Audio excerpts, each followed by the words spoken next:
So this is going to. So thank you very much for the invitation and the also the invitation to give a talk here. Do I have to press on this?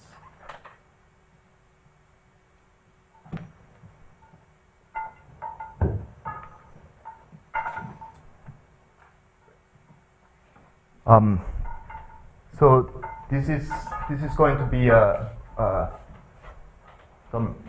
some ways a report on joint work in progress with Mark Haskins at Imperial College London and Johannes Nordström at the University of Bath.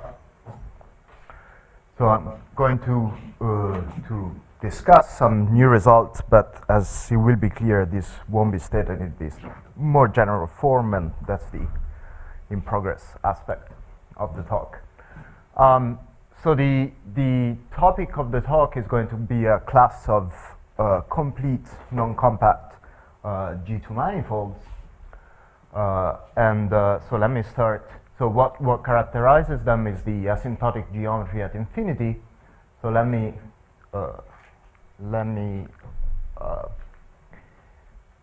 introduce what this asymptotic geometry is, and let me do it in the more general context of Riemannian geometry first.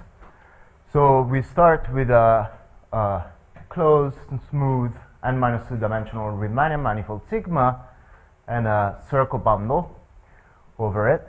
So it's in some places useful to observe that actually passing to a double cover, one can always assume that this circle bundle is a principal circle bundle.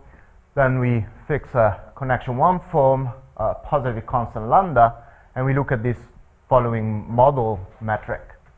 So this is a metric on the product, r plus times n. R is a coordinate on the r plus factor. So this is a Riemannian submersion over the cone over sigma. The base metric is the cone, Riemannian cone over sigma, and the fibers are totally geodesic circles of fixed finite length 2 pi L. Okay, so then an ALC manifold is going to be a complete Riemannian manifold with only one n, say for simplicity or for necessity in the Ricci flat case. So we have this complete non-compact Riemannian manifold. We look at the complement of a compact set inside M, and we want that this is identified with this model M infinity, possibly up to a double cover, if we want to allow the possibility of circle fibrations which are not principal.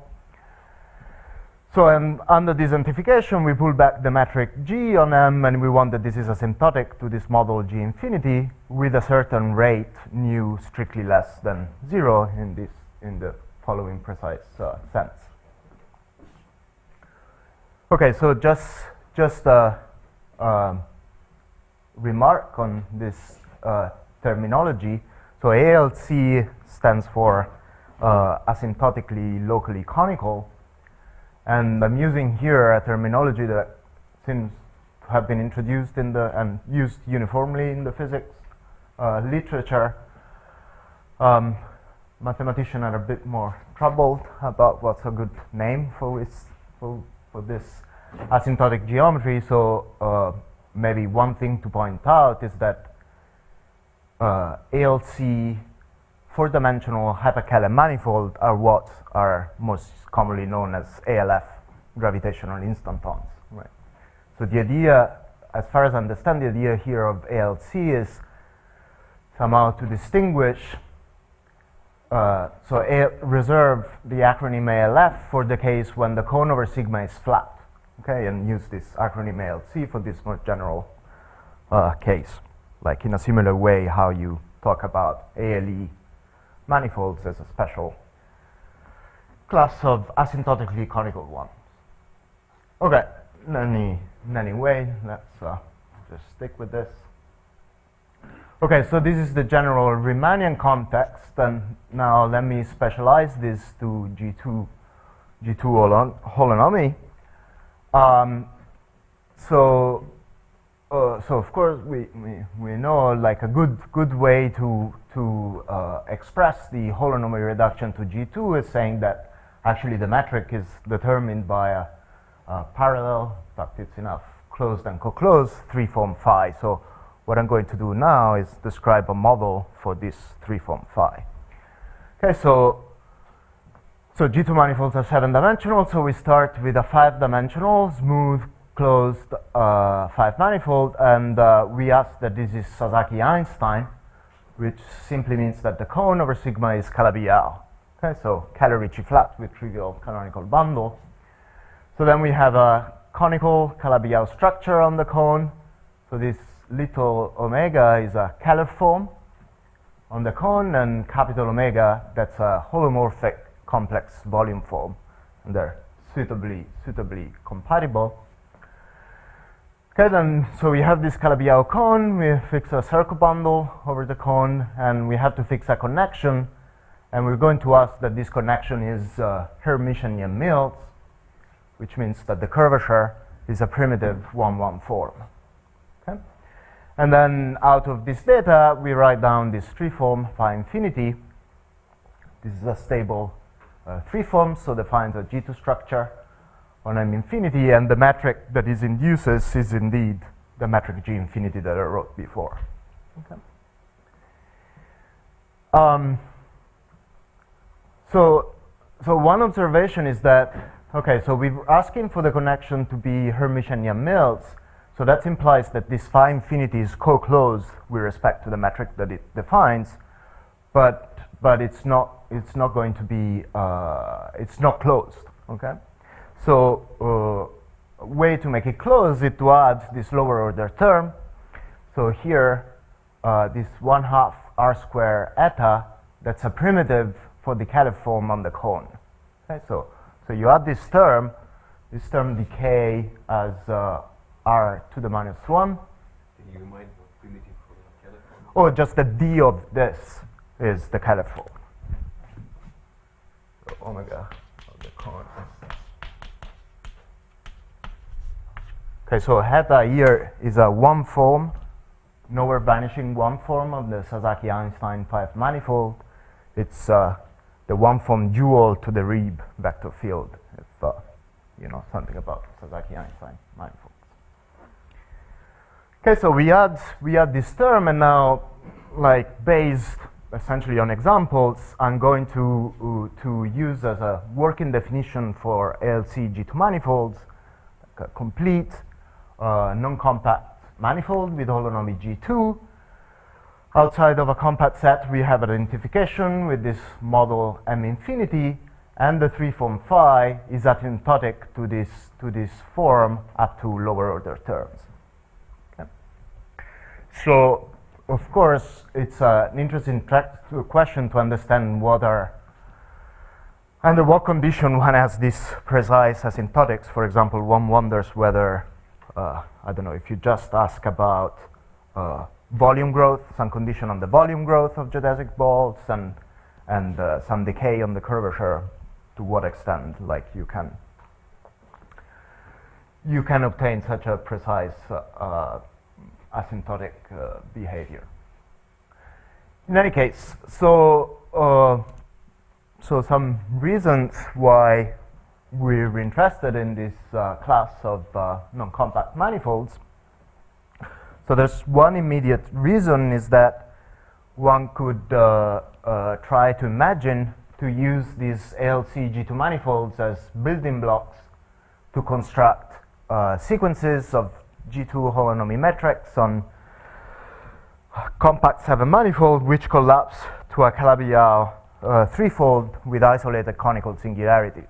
Okay, with these ALC G2 manifolds are the local models for what happens close to the singularities.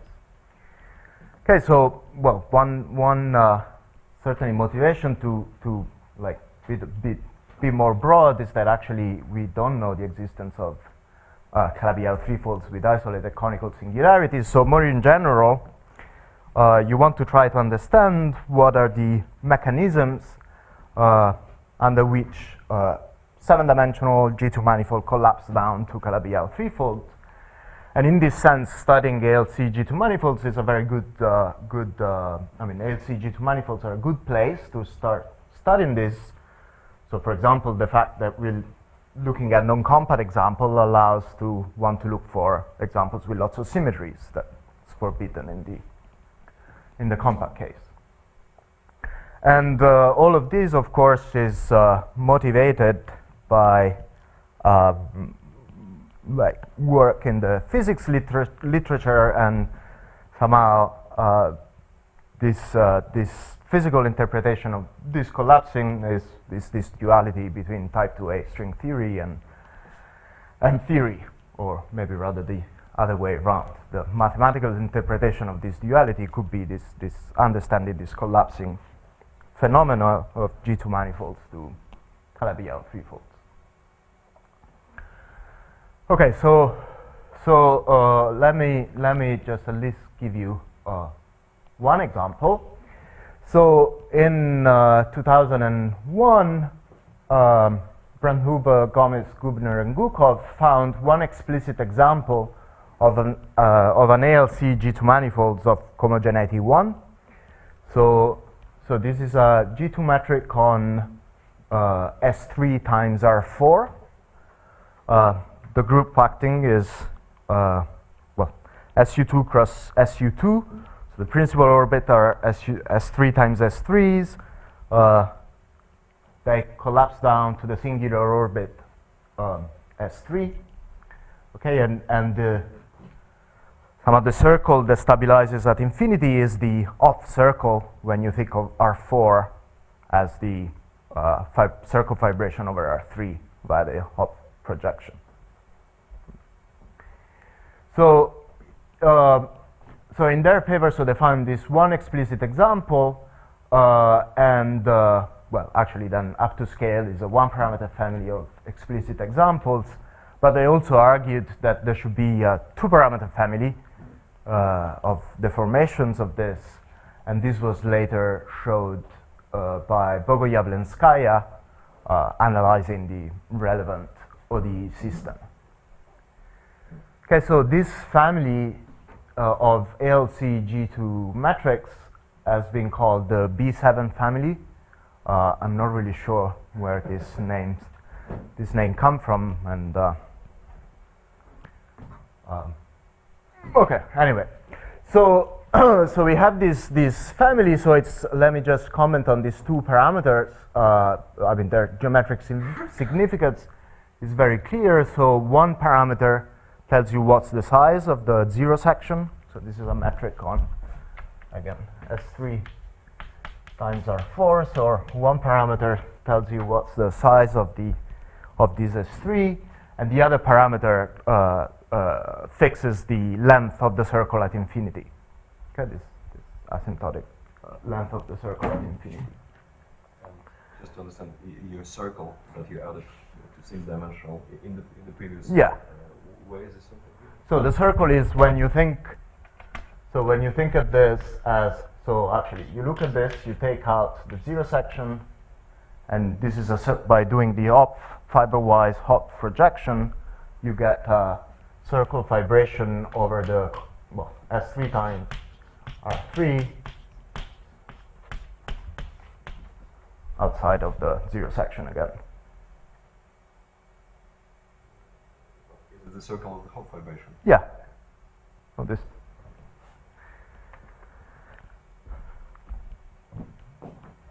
So, okay, so these two parameters family, as I said, they're scaling, so there's really only one non-trivial parameter, which is the ratio of the two. And so okay, so this is one class of examples. There's actually many more numerical ones, many more numerical homogeneity 1 examples, in particular in work of Kvetic, Gibbons, Liu, and Pope. They have a series of papers where they investigate numerically ODE systems that give rise to homogeneity 1 ALC G2 manifolds. So one, like if you want, one theme of the talk is try to get a rigorous construction of these numerical examples, but also, as I said, we want to study ALC G2 manifolds to understand what are somehow, in particular, thinking about ALC G2 manifold. I mean, this length of the circle at infinity collapsing down. So, actually, the plan of the talk is going to be as follows. So, I'm going to take this B7 family and start analyzing the geometry of this example in certain limits in this two-parameter family. And as we will see, this will also tells us something, I mean, suggests more general construction of ALC G2 manifolds and somehow general features of this collapsing of G2 manifolds to Calabi-Yau threefolds. So as I said, there's this two-parameter family. Actually, up to scale, it's only one parameter. So the main, the two limits that you really want to understand is when somehow the circle, the length of the circle fibers at infinity gets very large, and when the length of the circle fiber gets very small. Okay. And in the collapse case, so in the collapse limit, so when these circle fibers shrink into 2 points, there's actually a dichotomy. There will be a region where the collapse occurs with bounded curvature, and there will be a region instead where the curvature is blowing up. So again, it's somehow two different types of limits that you want to understand. Okay, but let me start with so this first limit. So we take this B7 family, we fix the size of the zero section, and we let the length of the circle at infinity go to infinity. Right? Then this was understood already in the paper of Brandhuber G cubed that in the limit you're going to see an asymptotically conical G2 metric on S3 cross R4, which is the Bryan-Salomon asymptotically conical G2 metric. Okay. So, so this was understood. What didn't seem to have been observed is that, well, I have this sequence. I can use rescaling to think of this instead of a sequence of ALC G2 manifold where we fix the size of the circle at infinity, and instead the size of the S3 in the interior shrinks to a point. And what you expect to see in that limit is homogeneity 1 ALC G2 manifold with an isolated conical singularity modeled on a cone over the homogeneous Neely-Keller structure on S3 times S3. Okay, so a Neely-Keller 6 manifold is just like a compact cis manifold, such that if you take the cone, then that has holonomy containing G2. So S3 cross S3 has an homogeneous such Neely-Keller structure. So we have this holonomy G2 cone, and then this first result is about the existence of a ALC G2 manifold with such an isolated conical singularity. So I stress here the homogeneity 1 because indeed the way we get this is using homogeneity 1 methods. So let me just give you a very brief outline of what one has to do.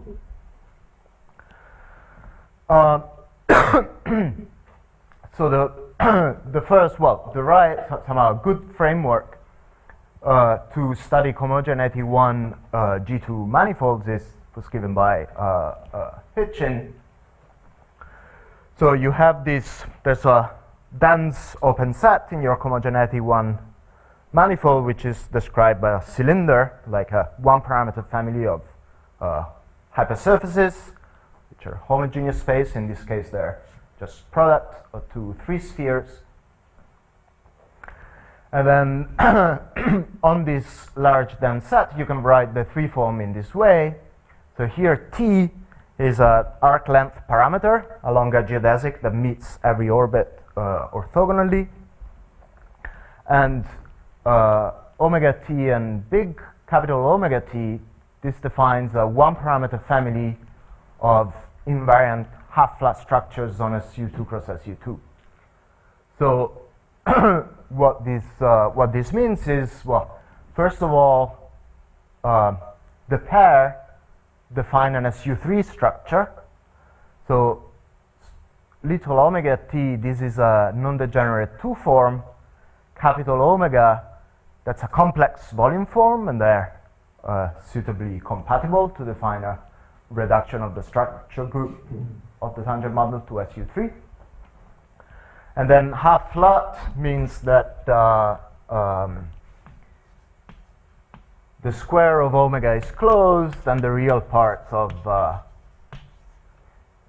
capital omega is closed. Okay, so and then Hitchins flow is just the evolution equation for this one parameter family of invariant half-flat structures, which correspond to the fact that the free-form phi is closed and co-closed. Okay, so you have this ODE system that you want to study. So there's first very standard step is to understand the initial conditions, some initial value problem. So for the smooth members of the B7 family, then you have to understand you want G2 structure that close smoothly on the singular orbit S3. For the conically singular example, you want to understand what initial conditions you have to impose to have such a conical singularity. Once you've done that, you prove that there exists formal power series solutions, and then truncating at high enough order and perturbing prove that actual solution of the ODE system exists for a small time. Okay, so then things become more interesting when you try to understand, okay, so now I have these local solutions, I want to understand which of these exists for all time, do not blow up in finite time. And we have a nice geometric argument here, which is based on a observation of Burkhardt-Wilking. So what Burkhardt suggested us is that since the ODE system is a first order system, in fact one can prove that so the solution is going to blow up in finite time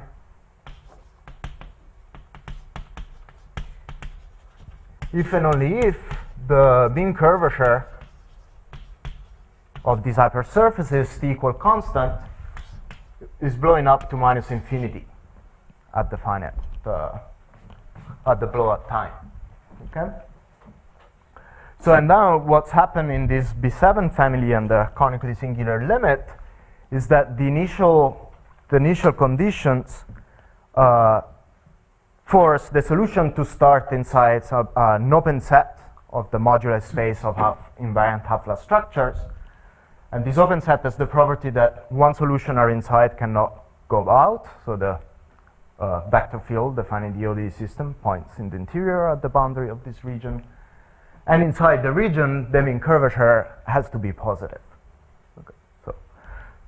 So for all of these solutions, actually, every solution that starts in the interior is going to give a complete or forward complete G2 metric, and then you have to understand the asymptotics. So so again, being inside this region, for example, it's easy to see that you can never have an AC end unless you are in a very specific point. There, to prove that actually the asymptotics are ALC, this is a less geometric qualitative analysis of the ODE system, and I'm going to skip this here. What kind of singularity do you have in the initial value problem? Well, it's the fact that you have this even when you have a singular orbit, that's a lower dimensional orbit. So I mean it's a. But is it a regular singular point? Well, I don't know much of this, but it's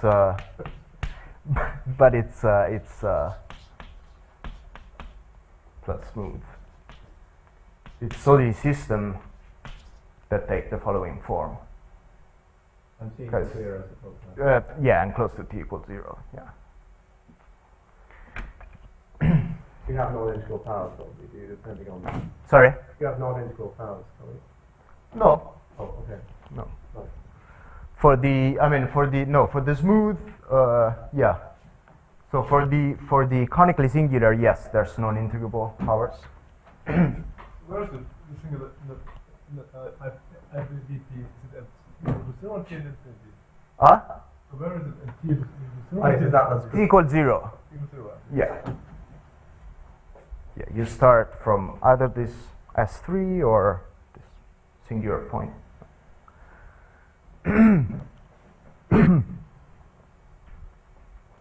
Okay,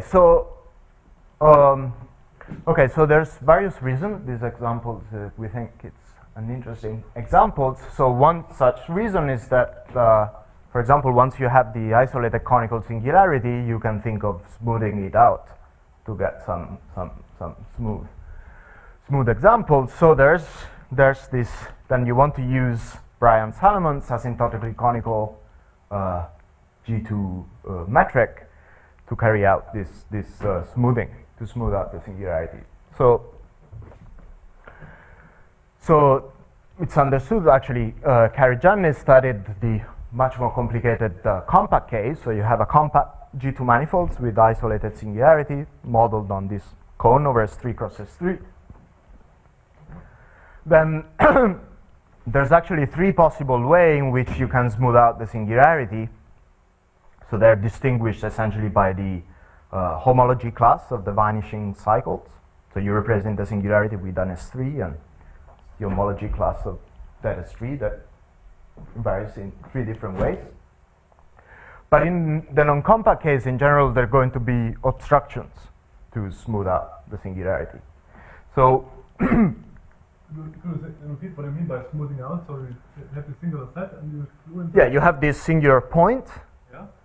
and well, you can think of, you have some smooth asymptotically conical manifold, which at infinity is asymptotic to the same, to the tangent cone at the point, and you use that model to glue it in and smooth out. So there's, right, yeah. So as I said, there's three possible ways you can do this distinct ways you can do this gluing. But in the compact case, there's going to be obstructions. In the non-compact case, this obstruction actually vanish if you allow enough flexibility at infinity. Okay, often the case. Okay, so then you get then families of smooth ALC G2 manifolds. So for example, if you do the smoothing in one way, then you get example of the B7 family. But also if you do the smoothing in the two other ways, which are actually related by the symmetry that exchanges these two S3s, then you get examples of one of these numerical families of ALC G2 matrix, which was called the D7 family. So you should think of this D7 family as we will see better later on, as a circle bundle over one of the two small resolutions of the conifold. Okay. So okay. So okay. So this was analyzing this limit when the size of the circle at infinity, well, somehow ALC manifold limit to an asymptotically conical one. So the length of the circle at infinity gets very large. Now, the main part of the talk is going to be about the opposite limit when the size of the circle at infinity gets very, very small. Okay, so if we go back to this this B7 family, then what you want to do is say you fix the size of the S3 and let the length of the circle at infinity goes to 0, and again it was understood that somehow it's expected that in the limit you should see the asymptotically conical Calabi-Yau structure on the smoothing of the conifold. So on the cotangent bundle of S3, there's an asymptotically conical Calabi-Yau structure. And that should arise as a collapse limit. So we want to try to understand this a bit better. And certainly one promising way is to start looking at ALC G2 manifold with an S1 symmetry with small orbits. Okay. So this is what I'm going to do in the next few slides. So it turns out Postolov and Simon have already considered, so somehow studied the reduction of the PDE for G2 holonomy in the presence of a Killing field. Okay, so locally you have a principal circle bundle over a 6-dimensional manifold. You have a fixed connection on the circle bundle and a positive function h and an SU3 structure on the base. And then out of this data you construct this stable freeform. So the relevance of this positive function h actually comes in when you look at the induced metric from this freeform. So h inverse is the length square of the Killing vector field. And here GB, this is the metric on the 6 manifold B induced by this SU3 structure. Okay, and then you have the equation for this phi to be closed and co-closed translate into this system of PDEs for theta h and the SU3 structure on the 6-dimensional quotient. Okay, so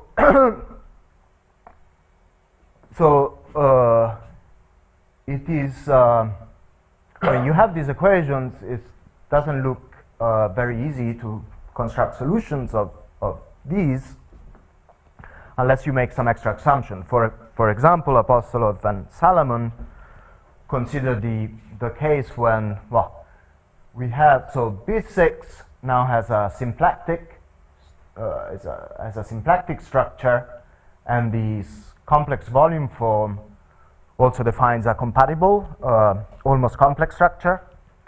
So Postolov and Salomon looked at the case when this almost complex structure is actually integrable, and that forces quite a lot of extra structure. There's another Killing field. One can take a Keller quotient of B6 and study what's this induced 4-dimensional geometry. Do you assume that the length of the circle also goes to 0 and the connection? No, for the moment this is like the length. For the moment is fixed. I'm just looking at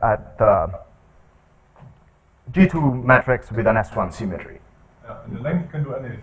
Yeah, here at the moment. But that's exactly the point. Like what we want to try to understand is this equation in the limit when the circle goes to 0. Okay? Then it makes sense to pass to a sort of adiabatic limit of this equation. So we introduce a small parameter epsilon. Okay, so that's, as you see, this is controlling the length of the circle fibers. So you rewrite the equation. Now there's this parameter, and you let this parameter goes to 0, and then in the limit you get equation that you know how to solve, because, well, so because you take the formal limit, this equation here is telling that h is constant, okay, and you can normalize it to be 1. And then these other two equations then are going to say that that you actually have a Calabi-Yau structure on the base 6-dimensional base. Okay, but you can actually go a bit further and now imagine to get back your S1 invariant G2 holonomy metric by like some sort of Taylor series expansion in epsilon, and you just look at the first order in epsilon and you get some nice linear equations. These are essentially the linearization of the Apostle of Saint-Lemon system of PDEs on this degenerate limit. So first of all, what you find is that the function h and the connection theta solve this Calabi-Yau monopole equation. Okay, so these are gauge theoretic equation that comes from the dimensional reduction of the G2 instanton equations. So we're looking at the simple abelian case here. So, and like one way to think of this equation is like the complex version of the usual Bogomolny equation in 3 real dimensions. The complex analog of that. Okay, so that's one part of the equation. The other part, then we get some 3-form rho, which solves the coupled linear equation. So here, rho hat depends algebraically on rho. It's the image of rho under the linearization of Hitchin's duality map for stable 3 forms. So in other words, rho plus I rho hat is an infinitesimal deformation of the complex volume form omega. Okay, that's essentially a combination of Hodge star and type decomposition with different constant, different types. And when I write this equation, I think I'm making the assumption that actually, so as epsilon goes to 0, I have this family of symplectic structure. And when I write this equation, I'm actually assuming that all these symplectic structure are symplectomorphic. Okay, so one remark is that in general, one should expect singularities for Calabi-Yau monopoles. So for example, say if you have a complete, so the base B6, the Calabi-Yau base is complete, and you assume that H is bounded, as we'll definitely need to do in the next slide, then the maximum principle, so this first equation implies that in particular H is harmonic, so the maximum principle is going to tell you that H is actually constant.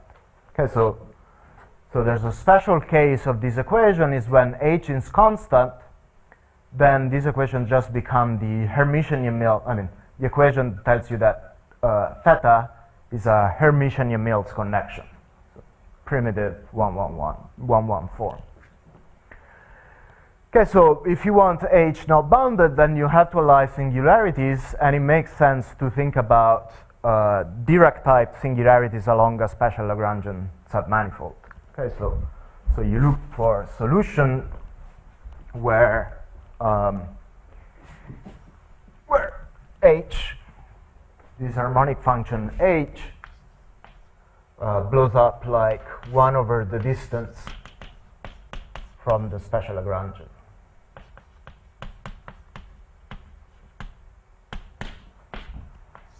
Okay. Okay, so all of this, of course, suggests a strategy to construct ALC G2 manifolds starting from asymptotically conical Calabi-Yau manifold together with Calabi-Yau monopole or a Hermitian-Mills connection. So, for example, say you start with the canonical line bundle of P1 cross P1. This has a asymptotically conical Calabi-Yau structure constructed by Calabi. Or you can start with the resolution, the small resolution of the conifold with Candelas de la Ossa, Calabi-Yau structure. And on these, you can construct a Hermitian-Mills connection. Okay? Or for example, you can look at the smoothing of the conifold, the conjugate bundle of S3, and you construct a Calabi-Yau monopole with Dirac type singularity along the 0 section, which is a special Lagrangian.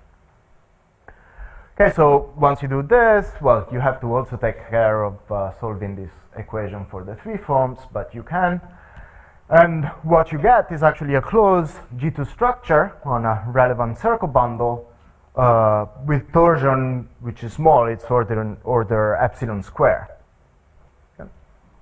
So what you want to do is deform this approximate G2 metric into a exact solution, trying to apply to Joyce's deformation results. So there's one problem when you do this, is that it's true that the torsion is small, but to apply Joyce's result, it doesn't decay fast enough at infinity. Okay, so there's a intermediate step in which you try to make a modification at infinity to improve this decay. Once you do that, you do get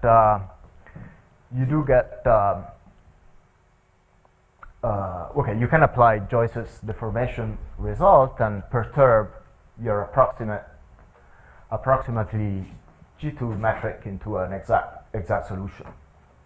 And then if you want to go a little bit further, you can study the deformation theory of this example as an ALC G2 metric and calculate the dimension of its deformation of its modulus space. Okay, so in the three cases that I put up here, then what we get is examples in these three families. Again, well, the B7 family, our main example in the talk, and then these other two families, which are, again, some of these numerical ALC G2 holonomy metric that have been already considered numerically. Yeah. So I put here, well, what happens, what's the asymptotically conical Calabi-Yau structure you start with, and then curly M, this is the moduli space of ALC G2 deformations of these, I mean, the dimension of this family up to scale. So you fix the size of the circle at infinity and you look what non-trivial deformations you have. And the dimension is 1 in all cases as expected.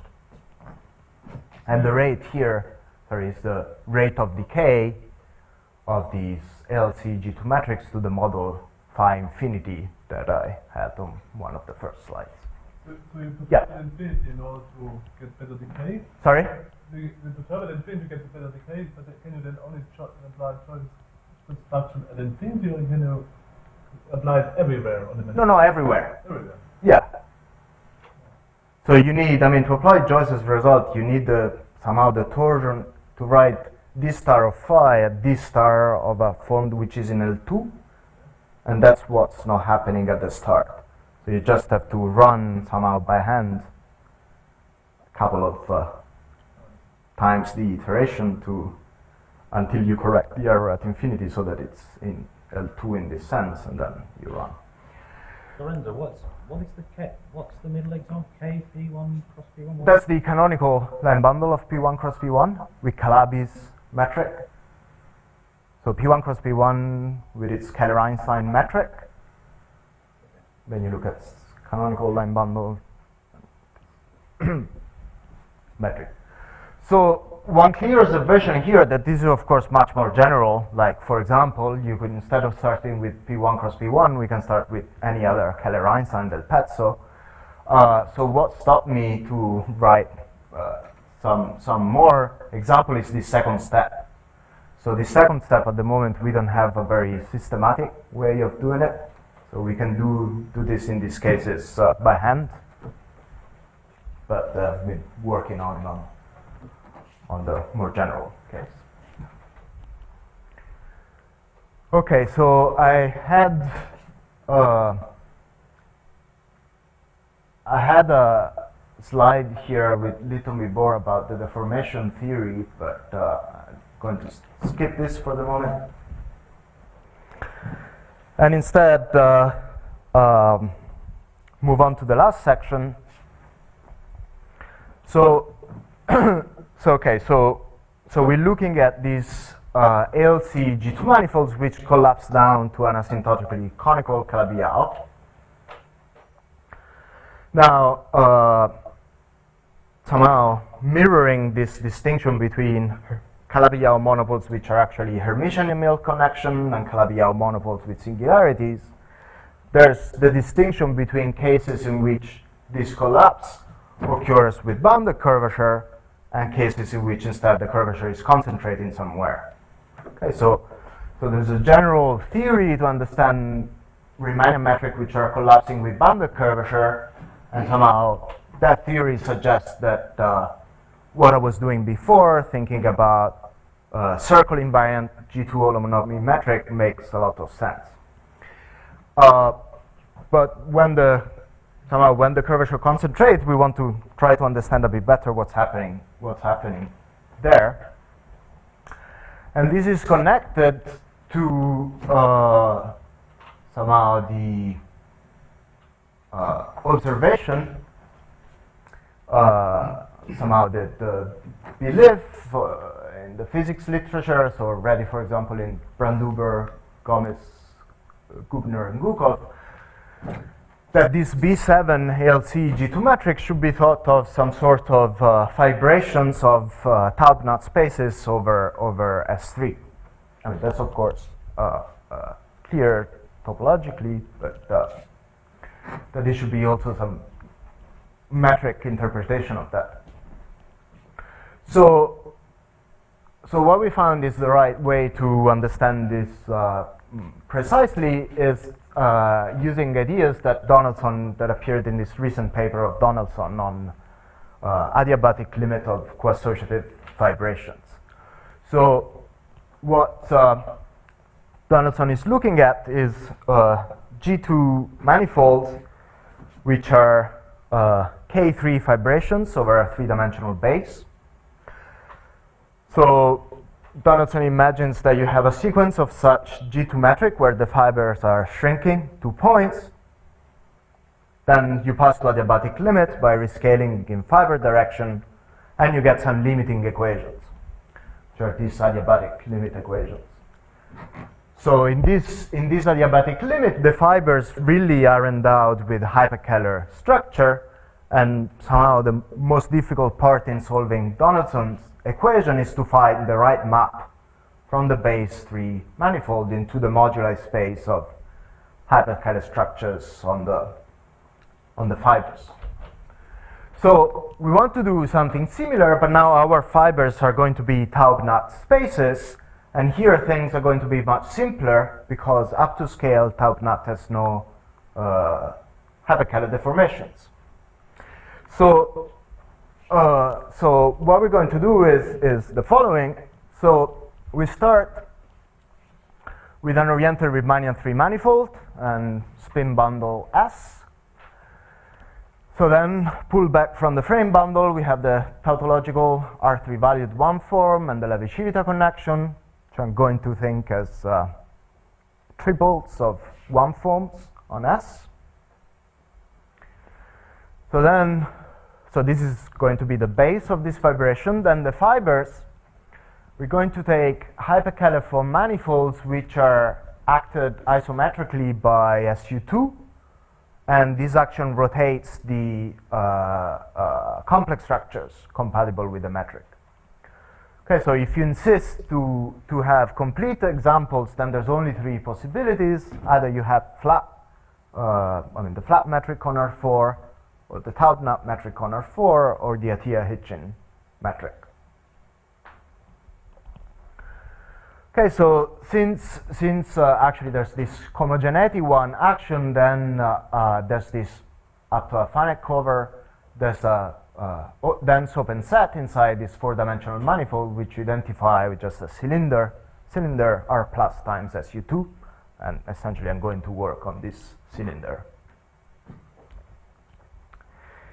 Okay, so then you twist the spin bundle of Y by this 4-manifold F, and you get this fibration over Y, and on this fibration you want to look at G2 structures which are SU2 invariant and such that the fibers are coassociative. Spin bundle means the principal bundle. Yeah. Okay, and you can write such a G2 structure in the following form. Okay, so V is some positive function. This omega I, so the thetas are the frames on the Y? sorry? Theta are all the normal frames on Y, right? Theta is the tautological RC value 1 form on the spin bundle, so it's the horizontal On the spin bond. on the spin bundle. But then, yeah, think of. I mean, there's this large open set where this is just R plus times S. It's diffeomorphic to R plus times S. Right. So I'm working on that. The metric will be theta 1 squared plus theta 2 squared plus. Yeah, the metric I've written down here. Yes. So I'll arrive there. So you write this three form in this form. So AI and BI, these are time-dependent functions. So I said I'm working on this open set on the fibers. So another way to say this is that, so you fix a point in these fibers, and you use the element u inside SU2 to rotate the vector omega 1, omega 2, and omega 3. And then on each fiber, you get a definite triple, which defines an SU2 invariant metric, and the isometry, however, is rotating the triple.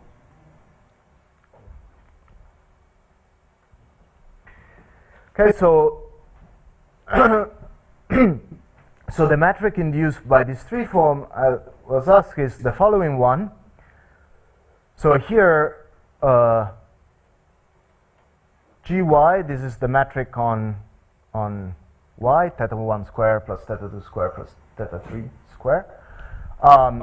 So this plus, I mean, it's implicitly stated that I'm using the Calabi-Yau connection to split the tangent bundle on M into vertical and horizontal, and then G omega, this is the metric on the fiber induced by this definite triple.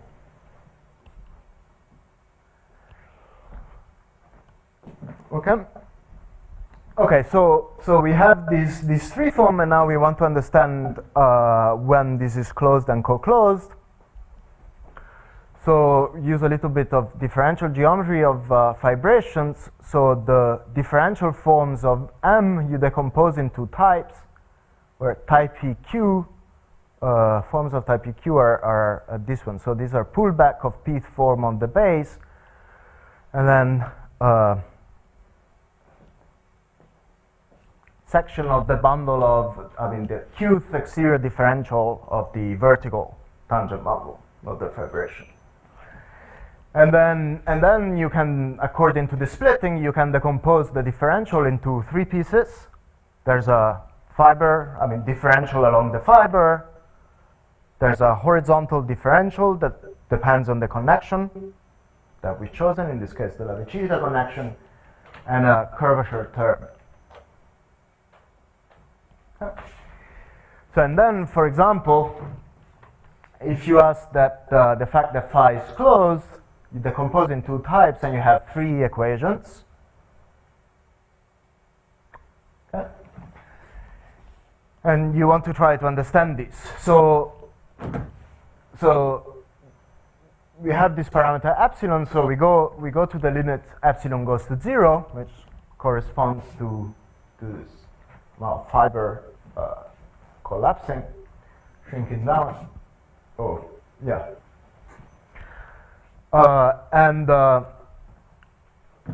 So what we find is this limit epsilon goes to 0 is that, we can solve this equation. So when epsilon goes to 0, this one is saying that actually V is constant, and we take V to be 1. And this is automatically satisfied, and this one is actually saying that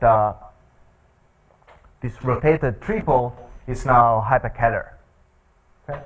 Okay? These equations together with the equations that come from phi being co-closed imply that this in the limit epsilon equals 0, then the fibers really are hyperkähler for manifolds. Okay. So then, I mean, it's well known if you have a hyperkähler for manifold with a isometric SU2 action that rotates the complex structure, then the hyperkähler condition reduces to this ODE system. Okay, so once you've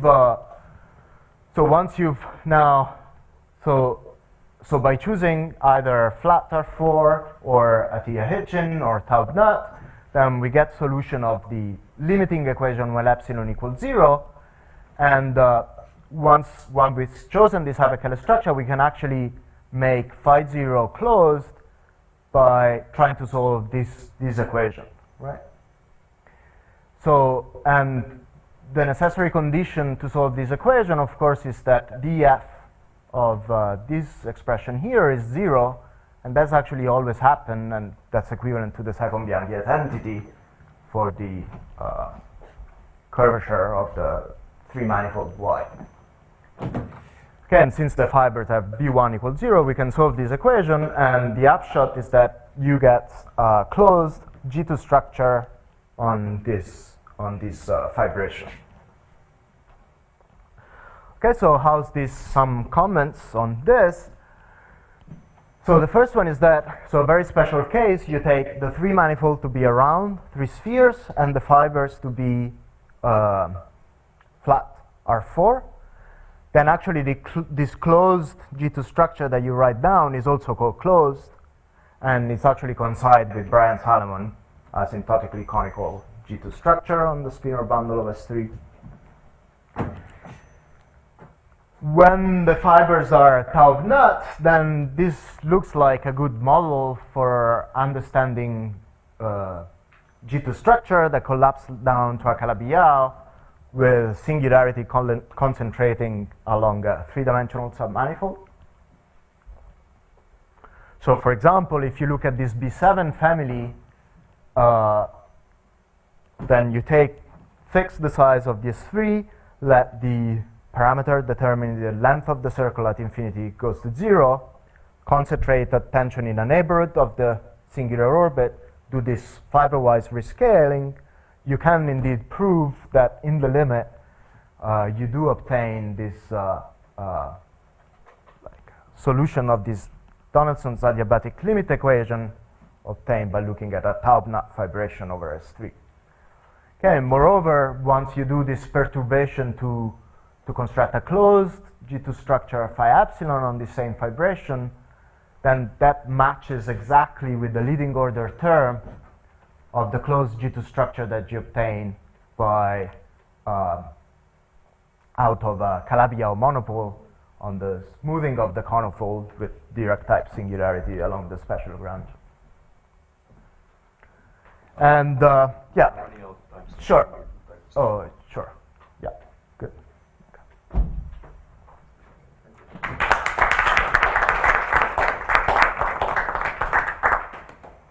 That was a question, but maybe one or two urgent ones. Is there a tier Hitchin metric in this? Yeah, so that's also of course very interesting.